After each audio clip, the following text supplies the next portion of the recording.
일본 최대 공영방송국 생방송 중 예기치 않은 발언이 터져 나오면서 전국이 술렁이고 있습니다. 일본을 대표하는 다큐멘터리 PD가 한국에서의 경험을 이야기하던 중 갑자기 감정을 주체하지 못하고 눈물을 흘린 것입니다. 이 장면은 순식간에 SNS를 강타하며 엄청난 논란을 불러일으켰습니다. 일본 방송사에서 이런 말을 해도 되나? 라며 거센 비난이 이어지는가 하면 진실을 말한 용기 있는 행동이라며 응원하는 목소리도 나오고 있습니다. 도대체 그는 한국에서 어떤 일을 겪었기에 생방송 중 자신의 커리어를 걸고 이런 충격적인 발언을 한 것일까요? 사연을 시작하기 전에 여러분의 구독과 좋아요는 더 많은 사람들에게 이 이야기를 전하는 데 큰 힘이 됩니다. 잊지 말고 눌러주시고요. 그럼 오늘의 사연을 시작하겠습니다. 저는 일본 공영방송국의 다큐멘터리 PD 사토 켄지입니다. 18년간 다큐멘터리를 제작해온 베테랑으로 세계의 진실 시리즈를 통해 여러 국제상을 수상한 경력이 있습니다. 그런 제가 한 달 전 일본 프라임타임 생방송에서 예정에 없던 발언으로 엄청난 논란의 중심에 서게 될 줄은 꿈에도 몰랐습니다. 모든 것은 3개월 전 아시아의 두 얼굴 시리즈의 한국편을 기획하면서 시작되었습니다. 저희 프로그램은 아시아 각국의 대중적 이미지와 실제 모습 사이의 괴리를 파헤치는 내용이었습니다. 켄지 씨, 역시 한국편은 조심해야 할 것 같아요. 최근 독도 문제로 양국 관계가 좋지 않잖아요. 제 조연출 나카무라 유코가 걱정스럽게 말했습니다. 그럴수록 더 객관적인 시각이 필요해. 우리 방송의 모토가 진실을 향한 여정이잖아. 한국에 대한 일본인들의 인식이 얼마나 실제와 다른지 제대로 보여주자고. 사실 이때까지만 해도 저는 한국에 대해 다소 부정적인 인식을 갖고 있었습니다. 역사 문제로 항상 일본을 비난하는 나라, 반일 감정이 심한 국가라는 이미지였죠. 하지만 다큐멘터리 PD로서 사전 편견 없이 현장을 담아내는 것이 제 원칙이었습니다. 촬영 전날 방송국 간부들과의 회의에서 마지막 지시사항을 받았습니다. 켄지 군, 한국의 반일 정서가 어떤지 잘 담아오게. 특히 젊은 세대들의 극단적인 반일 감정에 초점을 맞추면 좋겠어. 국장의 말에 저는 겉으로는 고개를 끄덕였지만 속으로는 그런 부분만 보여주는 것은 진정한 다큐멘터리가 아니다라고 생각했습니다. 저는 한국에서 마주칠 모든 현실을 있는 그대로 담아오기로 마음먹었습니다. 드디어 촬영 첫날 인천공항에 도착했습니다. 저희 팀은 총 4명으로 저와 6호 그리고 카메라맨 2명이었죠. 비행기에서 내리자마자 첫 번째 예상치 못한 상황이 발생했습니다. 죄송합니다만 짐이 한 개 분실된 것 같습니다. 카메라맨이 당황한 표정으로 말했습니다. 핵심 촬영 장비가 담긴 가방이 어디에도 보이지 않았던 겁니다. 일본에서 가져온 최신형 카메라와 마이크, 그리고 모든 기획 자료가 들어있는 가방이었죠. 그것 없이는 촬영을 시작할 수도 없는 상황이었습니다. 당황한 저희는 공항 분실물 센터로 향했고 일본어를 전혀 못하는 한국인 직원에게 영어로 상황을 설명했습니다. 그런데 놀랍게도 그 직원은 즉시 행동에 나섰습니다. 잠시만 기다려주세요. 지금 바로 확인해 보겠습니다. 그는 무전기로 빠르게 지시를 내리고 컴퓨터로 정보를 검색하기 시작했습니다. 불과 20분 만에 그는 저희에게 웃으며 다가왔습니다. 가방을 찾았습니다. 도쿄에서 다른 비행기에 실려서 다음 항공편으로 곧 도착할 예정입니다. 2시간 내로 받으실 수 있을 거예요. 그의 효율적인 대응에 저희는 놀랐지만 더 놀라운 일은 그 뒤에 일어났습니다. 불편을 드려 죄송합니다. 기다리시는 동안 저희 VIP 라운지를 이용하세요. 그리고 이건 작은 사과의 표시입니다. 그는 저희에게 라운지 이용권과 함께 한국 전통 과자 세트를 건넸습니다. 정말 예상치 못한 친절이었습니다.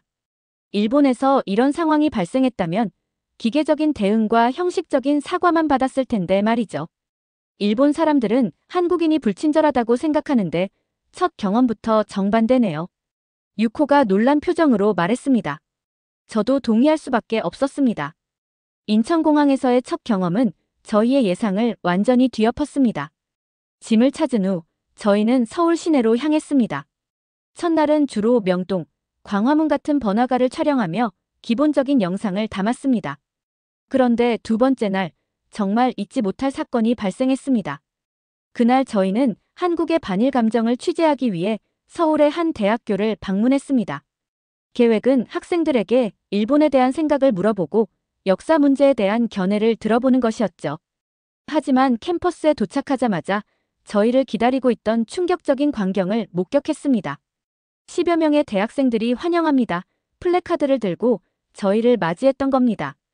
알고 보니 그들은 한일 문화교류 동아리 학생들이었고 일본 방송국의 방문 소식을 듣고 준비했다고 했습니다. 저희는 한일 관계가 더 좋아지길 바라는 학생들입니다. 역사적 문제가 있지만 그것을 넘어 문화와 우정으로 교류하고 싶어요. 동아리 회장 김민수 군의 말에 저는 순간 말문이 막혔습니다. 그들은 저희를 캠퍼스 곳곳을 안내해주며 자신들이 진행하는 일본어 교실, 일본 문화축제 등의 활동을 소개했습니다. 사실 저는 어릴 때부터 일본 애니메이션을 보고 자랐어요. 일본 문화의 섬세함과 아름다움에 항상 매료되었죠. 그래서 대학에 와서 일본어를 전공했어요. 한 여학생의 말에 더욱 놀랐습니다. 그녀의 일본어는 거의 원어민 수준이었고 일본 문학과 역사에 대한 지식도 깊었습니다. 하지만 역사 문제에 대해서는 어떻게 생각하세요? 제가 조심스럽게 물었습니다. 그녀는 잠시 생각하더니 진지한 표정으로 대답했습니다. 물론 과거의 아픔은 있습니다. 그것을 잊을 수는 없어요. 하지만 그렇다고 현재의 모든 일본인들을 미워할 수는 없잖아요. 양국이 함께 미래를 바라보는 것이 중요하다고 생각해요. 그녀의 균형 잡힌 시각에 저는 깊은 인상을 받았습니다. 이것은 제가 기대했던 극단적인 반일 감정과는 완전히 다른 모습이었습니다. 그날 저녁 호텔로 돌아가는 택시 안에서 유코가 말했습니다. 켄지 씨, 오늘 촬영 내용을 방송국에 어떻게 보고할 거예요? 사전 기획과는 완전히 다른데. 저는 잠시 생각에 잠겼다가 대답했습니다. 진실을 그대로 보여주는 거야. 그게 우리의 일이니까.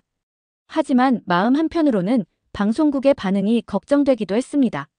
그들이 원하는 반일 한국의 모습과는 너무 달랐으니까요. 다음 날, 저희는 서울에서 조금 떨어진 양평의 한 시골 마을을 방문했습니다. 한국의 전통과 현대의 공존이라는 주제로 촬영하기 위해서였죠. 마을에 도착해 촬영을 시작하던 중 갑자기 하늘에서 폭우가 쏟아지기 시작했습니다. 저기 처마 밑으로 들어가요. 유코가 소리쳤지만 이미 장비 대부분이 비에 젖고 말았습니다. 특히 메인 카메라가 심하게 물에 젖어 작동이 멈춰버렸죠. 저희는 당황스러운 마음으로 근처 작은 슈퍼마켓 처마 밑으로 피했습니다. 어떡하죠? 이대로는 촬영을 계속할 수 없어요. 카메라맨이 걱정스럽게 말했습니다. 그때 슈퍼마켓 주인으로 보이는 할아버지가 나오셨습니다. 아이고, 많이 맞았네. 들어와요, 들어와.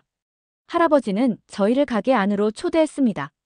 비에 흠뻑 젖은 저희에게 수건을 건네주시고 따뜻한 차까지 내어주셨습니다. 일본에서 왔다고. 우리 마을을 촬영하러. 저희가 상황을 설명하자 할아버지는 잠시 생각하더니 전화를 걸기 시작했습니다. 몇 분 후 한 청년이 헐레벌떡 뛰어들어왔습니다. 안녕하세요. 저는 이 마을 출신으로 서울에서 전자기기 수리점을 운영하고 있어요. 할아버지가 연락해서 왔습니다. 카메라 좀 볼 수 있을까요? 그는 능숙하게 저희 카메라를 분해하기 시작했습니다. 1시간쯤 지났을까? 그는 환하게 웃으며 카메라를 돌려주었습니다. 다행히 회로에 큰 문제는 없었어요.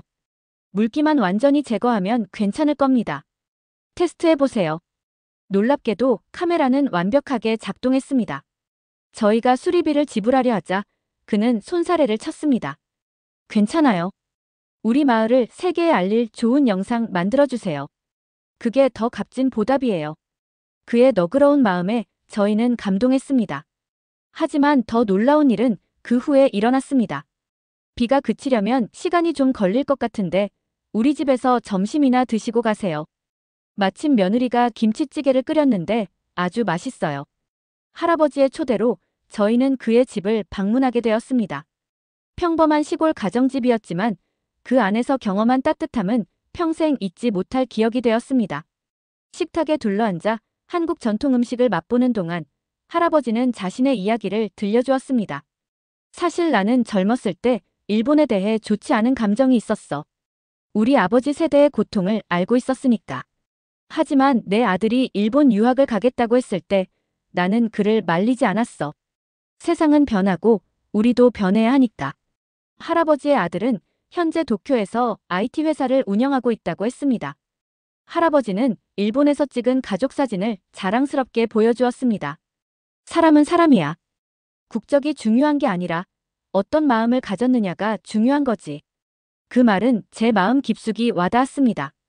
국가 간의 복잡한 역사와 정치적 갈등을 넘어선 인간 대 인간으로서의 연결에 대한 지혜였습니다. 이틀 후 저희는 제주도로 향했습니다. 그곳에서 저희는 예정에 없던 놀라운 경험을 하게 되었습니다. 해안가에서 촬영을 하던 중 저희는 한 할머니를 만났습니다. 그녀는 과거 제주 해녀로 일했던 분이었죠. 일본에서 왔다고. 내가 젊었을 때 오사카에 간 적이 있어요. 할머니는 놀랍게도 서툰 일본어로 저희에게 말을 걸었습니다. 호기심에 인터뷰를 요청하자 그녀는 흔쾌히 수락했습니다. 해녀로 일하면서 모은 돈으로 딸을 일본 대학에 유학 보냈어요. 처음에는 일본이 싫었지만 딸이 일본 친구들과 어울리는 모습을 보며 생각이 바뀌었어요. 지금은 딸이 도쿄에서 의사로 일하고 있어요. 할머니의 이야기는 한일 관계의 또 다른 측면을 보여주었습니다. 개인적인 경험과 인연이 어떻게 국가 간의 편견을 허물 수 있는지를 말이죠. 제주도에서의 마지막 날, 저희 팀은 해안가 카페에서 휴식을 취하고 있었습니다. 그때 갑자기 바다에서 비명소리가 들렸습니다. 한 아이가 파도에 휩쓸려 위험한 상황에 처한 것이었습니다. 주변 사람들이 당황해하는 사이 저희 카메라맨 하나가 망설임 없이 바다로 뛰어들었습니다. 그는 과거 일본 수영선수 출신이었고 아이에게 빠르게 다가가 해안으로 끌어냈습니다. 아이의 부모님은 눈물을 글썽이며 연신 감사 인사를 전했습니다. 그리고 놀랍게도 그날 저녁 지역 뉴스에 일본 방송팀의 용감한 구조 이야기가 보도되었습니다. 저희는 취재하러 왔다가 오히려 뉴스의 주인공이 된 것이었죠. 다음 날 아침 호텔 로비에서 체크아웃을 하려는데 직원이 저를 불렀습니다. 사토 켄지님, 어제 구조된 아이의 가족이 감사 편지를 전해달라고 했습니다. 봉투 안에는 정성스럽게 쓴 감사 편지와 함께 작은 선물이 들어있었습니다. 편지에는 이런 구절이 있었습니다. 국적은 다르지만 인간에는 같습니다. 당신들의 용기와 선함은 평생 잊지 못할 것입니다. 한일 양국이 이런 마음으로 서로를 대한다면 우리의 미래는 밝을 것입니다. 그 단순하지만 깊은 메시지에 저는 가슴이 뭉클해졌습니다. 일주일간의 취재를 마치고 일본으로 돌아온 후 저희는 편집실에서 촬영 영상을 검토했습니다. 원래 기획한 반일 정서가 가득한 한국과는 전혀 다른 모습이 화면에 가득했습니다. 이걸 어떻게 편집해야 할까요? 방송국에서 원하는 내용과 너무 다른데. 유코의 걱정스러운 질문에 저는 고민에 빠졌습니다. 그때 우연히 국장이 편집실을 지나가다 들어왔습니다. 어떻게 돼가고 있나? 한국의 반일 정서가 잘 담겼나? 저는 순간 용기를 내어 대답했습니다. 국장님, 솔직히 말씀드리면 저희가 경험한 한국은 선입견과 많이 달랐습니다. 물론 역사적 아픔은 있지만 대부분의 한국인들은 일본인 개인에 대해 적대감을 갖고 있지 않았습니다. 오히려 문화 교류와 상호 이해에 적극적인 모습을 보였습니다. 국장의 표정이 굳어졌습니다. 그는 몇몇 영상 클립을 보더니 한숨을 내쉬었습니다. 이건 우리가 원하는 방향이 아니야. 시청자들이 기대하는 내용도 아니고. 다시 편집해서 원래 기획대로 맞춰봐. 그의 지시는 분명했지만 저는 그날 밤 잠을 이루지 못했습니다. 저널리스트로서의 양심과 회사 직원으로서의 의무 사이에서 갈등했죠. 결국 저는 결정을 내렸습니다. 진실을 그대로 보여주기로 한 것입니다. 다음 날 저는 유코와 함께 밤을 새워가며 다큐멘터리를 편집했습니다. 원래 기획과는 다르지만 저희가 실제로 경험한 한국의 모습을 담아냈죠. 그리고 다큐멘터리가 방영되기 전날 생방송 뉴스 프로그램에 출연해 간단한 소개를 하기로 예정되어 있었습니다. 오늘 저희 스튜디오에 특별한 손님을 모셨습니다. 아시아의 두 얼굴 시리즈의 한국편을 제작한 사토 켄지 PD입니다. 켄지 씨, 한국 취재는 어떠셨나요? 앵커의 질문에 저는 준비된 대답을 할 예정이었습니다. 하지만 그 순간 제주도 해안가에서 만난 할머니의 얼굴, 위험을 무릅쓰고 저희 카메라를 수리해준 청년의 미소, 그리고 아이를 구한 후 받은 감사 편지의 내용이 머릿속을 스쳐 지나갔습니다. 솔직히 말씀드리면 내 목소리가 떨렸습니다. 방송국의 수십 개 카메라가 나를 비추고 있었습니다. 모니터 속에는 내 얼굴이 클로즈업 되어 있었는데요.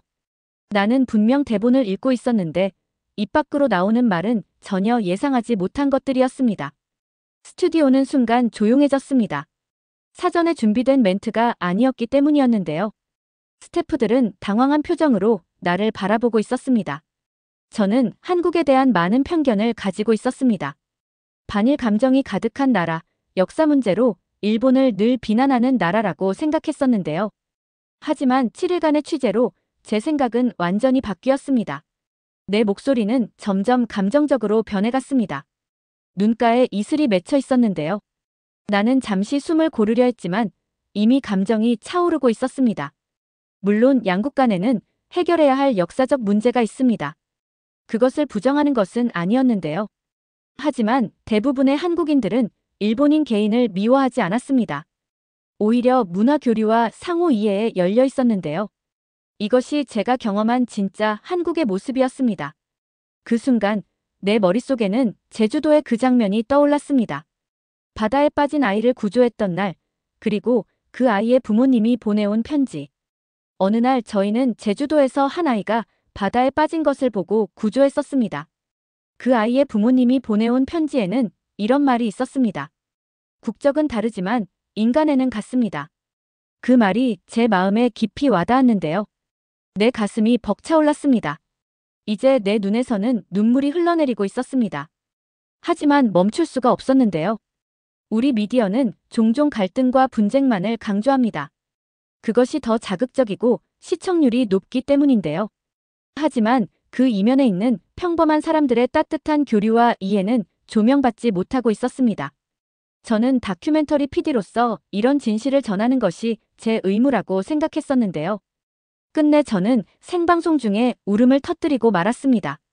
스튜디오는 정적에 휩싸였는데요. 앵커는 당황한 표정으로 급히 광고로 넘어갔습니다. 그리고 나는 그 자리에서 경고를 받았는데요. 하지만 놀랍게도 생방송이 끝나자마자 내 발언은 일본 사회에 엄청난 파장을 불러일으켰습니다. 방송이 끝나고 10분도 채 지나지 않아 트위터에서는 내 이름이 실시간 검색어 1위로 올랐었습니다. 일본 최대 SNS에서는 켄지는 배신자다라는 해시태그가 급상승했습니다. 또한 수많은 글들이 올라왔습니다. 보통은 부정적인 의견이 대다수였는데요. 한국에 세뇌된 매국노다. 한국에서 뭔가 받았나? 아니면 거기서 영주권이라도 받았냐? 방송국이 제정신인가? 이런 사람을 PD로 둔다는 것 자체가 수치다. 이제 일본에서 일 못하겠네. 한국으로 이민 가라. 하지만 다른 한편 전혀 다른 의견도 있기는 했습니다. 오히려 진실을 말했다. 이것이야말로 저널리즘이다. 우리는 한국을 너무 단편적으로만 보고 있던 게 아닐까? 켄지는 용감했다. 정치적인 이슈와는 별개로 우리가 알아야 할 사실을 전했다. 이 논란은 순식간에 일본의 각종 뉴스 프로그램과 유튜브 채널에서도 주요 화제로 떠올랐습니다. 방송 다음 날, 저는 방송국 사장실로 호출되었습니다. 해고 통보를 각오하고 들어갔는데 뜻밖의 상황이 펼쳐졌습니다. 켄지 군, 자네 때문에 방송국이 발칵 뒤집혔네. 사장은 굳은 표정으로 말했습니다. 저는 고개를 숙이고 사과할 준비를 했습니다. 그런데 말일세. 자네 다큐멘터리 시청률이 우리 방송 역사상 최고를 기록했다네. 놀라서 고개를 들어보니 사장의 표정이 서서히 풀리고 있었습니다. 처음에는 자네를 징계하려고 했네. 하지만 시청자들의 반응을 보니 오히려 우리 방송이 더 진실된 보도를 해야 한다는 요구가 빗발치고 있어. 특히 젊은 시청자층의 지지가 놀랍군. 사장은 책상 위에 놓인 신문들을 가리켰습니다. 일본의 주요 신문들이 저의 발언을 다룬 기사를 실었고 온라인에서는 해시태그 진실을 위한 켄지라는 해시태그가 트렌드가 되었다고 했습니다. 자네에게 새 프로젝트를 맡기고 싶네. 아시아의 진실한 목소리라는 시리즈를 기획 중인데 첫 편으로 한일 관계의 새로운 시각을 다뤘으면 해. 그렇게 저는 해고 대신 새로운 기회를 얻게 되었습니다. 그리고 더 놀라운 일은 제 생방송 영상이 한국에도 퍼져 한국 방송국에서 공동 제작 제안이 온 것이었습니다. 생방송 이후 일주일 만에 저는 다시 한국을 방문했습니다. 이번에는 한국 PD와 함께 양국의 청년들이 서로를 어떻게 바라보는지 담는 프로젝트를 위해서였죠. 인천공항에 도착하자 놀라운 광경이 펼쳐졌습니다. 사토 켄지 씨, 환영합니다. 제가 구조했던 그 아이의 가족과 할머니, 그리고 이전에 만났던 대학생들이 저를 맞이하기 위해 공항에 나와 있었습니다. 그들은 손수 만든 플래카드와 함께 저를 반겨주었고 감동의 포옹을 나누었습니다. 켄지 씨, 당신의 용기 있는 발언에 감사드립니다. 이제 우리가 서울을 안내해 드릴게요. 그들의 따뜻한 환영에 저는 다시 한번 눈시울이 붉어졌습니다. 이것이 바로 진정한 국제우정의 모습이 아닐까요? 새로운 다큐멘터리 촬영을 위해 서울의 한 카페에 앉아 있을 때 한 노부부가 다가왔습니다. 혹시 일본 방송에서 나온 켄지 씨 아닌가요? 제가 고개를 끄덕이자 노인은 조용히 제 손을 잡았습니다. 저는 일제강점기를 겪은 세대입니다. 평생 일본의 좋지 않은 감정을 갖고 살았죠. 하지만 당신의 진심 어린 말을 듣고 생각이 바뀌었습니다. 역사는 기억해야 하지만 미래를 향해 함께 나아가는 것도 중요하다는 걸 깨달았어요. 그 노인의 말은 제 인생에서 가장 값진 칭찬이었습니다. 양국의 아픈 역사를 경험한 세대조차 용서와 화해의 가능성을 보았다는 것, 그것은 정치인들이나 외교관들이 이루지 못한 진정한 화해의 시작이었습니다. 두 번째 한국 방문에서 저는 더 다양한 한국인들을 만났습니다. 부산의 어부들, 광주의 예술가들, 대전의 과학자들. 그들은 각자 다른 배경과 생각을 가지고 있었지만 한 가지 공통점이 있었습니다. 바로 진정한 이해와 소통을 향한 열망이었죠. 부산 어시장에서 만난 한 노점상은 이렇게 말했습니다. 일본 손님들이 많이 오는데 처음에는 말이 안 통해서 힘들었어요. 그래서 일본어를 조금씩 배우기 시작했죠. 이제는 간단한 인사와 물건 이름은 일본어로 말할 수 있어요. 그는 자랑스럽게 일본어로 인사를 건넸고 그 순수한 노력에 저는 깊은 감동을 받았습니다. 두 번째 방문을 마치고 일본으로 돌아온 저는 아시아의 진실한 목소리 첫 편을 완성했습니다. 이 다큐멘터리는 일본과 한국 양국에서 동시에 방영되었고 놀라운 반응을 얻었습니다. 일본의 한 시청자는 이렇게 댓글을 남겼습니다. 평생 한국에 가본 적이 없었고 뉴스에서 보는 부정적인 이미지만 알고 있었습니다. 이 다큐멘터리를 통해 처음으로 진짜 한국인들의 모습을 볼 수 있었습니다. 내년 휴가는 서울로 가기로 결정했어요.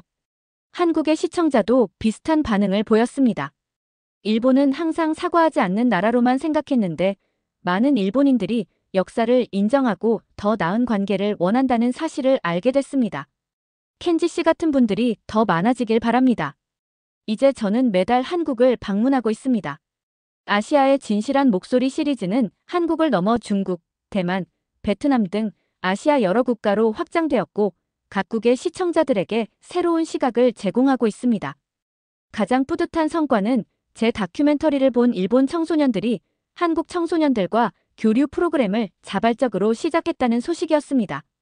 그들은 SNS 그룹을 만들어 서로의 언어와 문화를 배우고 정기적으로 화상 채팅을 통해 소통하고 있습니다. 켄지 씨가 아니었다면 우리는 이웃나라에 이런 친구들이 있다는 사실을 몰랐을 거예요. 한 일본 고등학생의 이 말이 저에게는 최고의 보상이었습니다. 1년 후 저는 특별한 프로젝트를 기획했습니다. 제가 한국에서 만났던 모든 사람들을 도쿄로 초대한 것이죠. 카메라를 수리해준 청년, 폭우 속에서 저희를 맞아준 할머니, 제주도의 해녀 할머니, 그리고 제가 구조했던 아이의 가족까지. 모두 30여 명이 일본을 방문했습니다. 도쿄타워 앞에서 찍은 단체 사진은 양국 언론에 크게 보도되었고 국경을 넘은 우정이라는 제목으로 감동적인 이야기가 전해졌습니다. 그날 저녁 환영 만찬에서 저는 짧은 소감을 나누었습니다.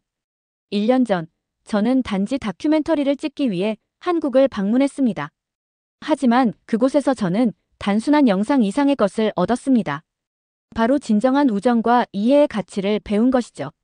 국적, 언어, 역사적 배경은 다를 수 있지만 우리 모두는 같은 희망과 꿈을 가진 인간입니다. 저는 이제 국경 너머의 이웃들을 이해하는 것이 얼마나 중요한지 알게 되었습니다. 제 생애 최고의 도전이었던 그 생방송 발언은 결국 제 인생의 방향을 완전히 바꿔놓았습니다. 단순한 TV 프로그램 제작자에서 문화 교류의 가교 역할을 하는 사람으로 변화한 것이죠. 지금도 간혹 제가 공항이나 길거리를 걷다 보면 켄지 씨라고 부르는 한국 관광객들을 만납니다. 그들은 저를 보면 환하게 웃으며 인사를 건네고 때로는 함께 사진을 찍자고 요청하기도 합니다. 매번 그런 순간이 올 때마다 저는 그날의 용기 있는 결정이 옳았다는 확신을 얻습니다. 양국 간에는 여전히 해결해야 할 문제들이 많이 있습니다. 역사 인식 차이, 영토 분쟁, 무역 갈등. 하지만 이제 저는 믿습니다. 진정한 변화는 정치인들의 합의나 조약이 아니라 평범한 시민들 사이의 진실된 이해와 교류에서 시작된다는 것을요. 생방송에서 저도 모르게 흘린 그 눈물이 어쩌면 수십 년간 쌓여온 오해와 편견의 벽을 허무는 작은 시작이 되었을지도 모릅니다. 이것이 제가 경험한 진짜 한국의 이야기입니다. 선입견을 뛰어넘어 직접 경험했을 때 비로소 보이는 진실 그리고 그 과정에서 만난 따뜻한 사람들의 이야기였습니다. 저의 이야기가 여러분께 새로운 시각을 줄 수 있었기를 바랍니다. 여러분은 어떻게 생각하시나요? 댓글로 여러분의 의견을 남겨주세요. 오늘의 영상은 여기까지입니다. 오늘의 사연 재밌게 보셨다면 좋아요와 구독 꼭 부탁드릴게요.